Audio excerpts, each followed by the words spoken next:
Viti 2025 ka qenë një vit shumë interesant, shumë kompleks. Në fushën e arsimit ka shënuar disa rezultate të prekshme, të matshme, edhe shumë të rëndësishme për zhvillimin edhe të cilësisë, por edhe të infrastrukturës në shkolla dhe objektet në përgjithësi në komunën e Prishtinës. Në anën tjetër ka qenë po ashtu viti më sfidues i mundshëm për të udhëhequr drejtorinë e arsimit për mua si drejtor, po në veçanti ka qenë vit mjaft sfidues edhe për mësimdhënësit, edhe për nxënësit, prindërit dhe gjithë komunitetin arsimor, duke qenë se si vit është shoqëruar për herë të parë me një mungesë buxheti të paprecedent, të paparë më herët, dhe me një injorim të thellë të komunës së Prishtinës në reformën e nisur nga vetë komuna, nga kryeqyteti, nga Zoti Rama, në arsimin, në shtrirjen e mësimit gjithditor në kryeqytet. Zgjerimi i mësimit tërditor nga 5 shkolla sa ishin në fazën e parë në 7 shkolla të reja, duke përfshirë në këtë formë edhe 5 prej këtyre 7 në zona rurale. Pra kemi 5 fshatra që sot kanë mësim gjithditor, 3 në zonën e Kollakut, një tjetër shkollë në Kishnicë dhe në fshatin Barilev.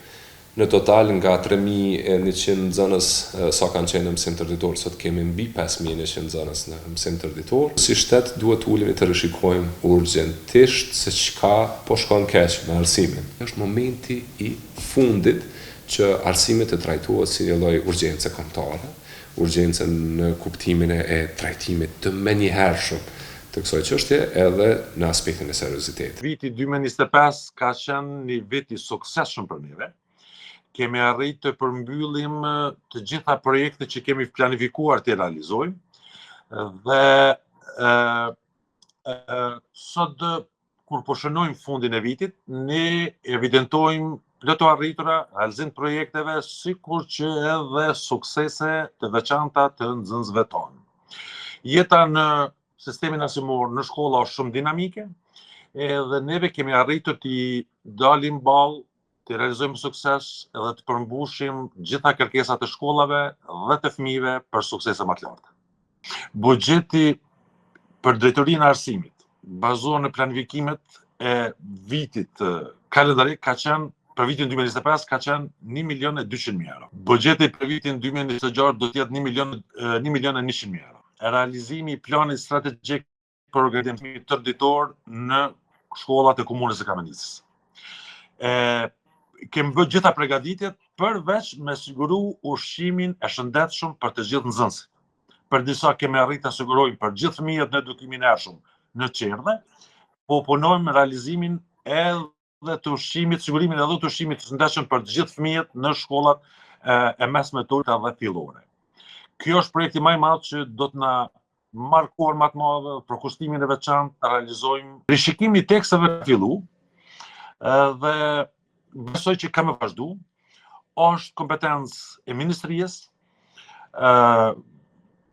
po ecën të para në përmirësimin e tyre, evidentojmë çdo vit përmirësim të materialeve shkollore, të teksteve, edhe atyre të prezentimeve, eksperimenteve, e që përgjithsisht unë besoj që ka ndikuar në avancimin e rezultateve shkollore të nxënësve. Ne e kemi po arsimin kosovar për vitin 2025 që janë bërë shumë punë e madhe për rritjen e cilësisë në sistemin arsimor dhe krijimin e mundësive dhe kushteve të mira për me nxjerrë student, nxënës sa më të cilësor, sa më të mirë për me vazhdu matutjen. Si dhe kemi një problem që dominon në vitet e fundit Kosovë, disa shkolla fillore ditë deri në 5 janë të mbyllur, edhe mendoj që është shumë alarmante edhe shumë shqetësuese për sistemin arsimor kosovar. Shumë mësimdhënës sistemit parauniversitar kanë mbet pa vende pune, cilëve për shkak që janë mbyllur disa shkolla. Shkon arsysh mes me diskutu mo atë pjesë teksteve shkollore, e cila po krijon shumë probleme. Mendoj që sa i përket ne si prind kemi shqetësim është fjala të sistemi arsimor që duhet bëhet më tepër qeveria. Ne duhet me rishiku shumë në tekste shkollore se 1.5 është shumë e ngarkume, do të thotë me tekste shkollore me lëndë ndryshme. Sistemi arsimor nuk ka pas ndonjë ndryshim substancial për gjatë këtij viti. Ka pas shumë debat publik për plot tema, mirë po shumë pak nga këto tema janë konvertuar në një ndryshim të prekshëm për brenda sistemit arsimor.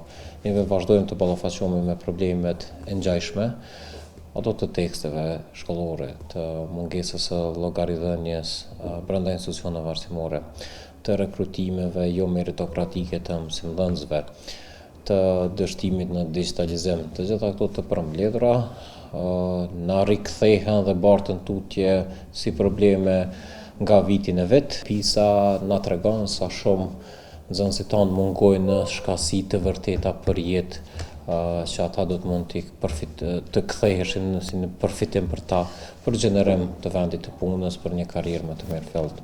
Pra, PISA nuk është vetëm një testim që edhe këtë vit na rikujtoj se kush është rezultati, po megjitha është një alarm për institucionet tona, për ato ndryshime të domosdoshme që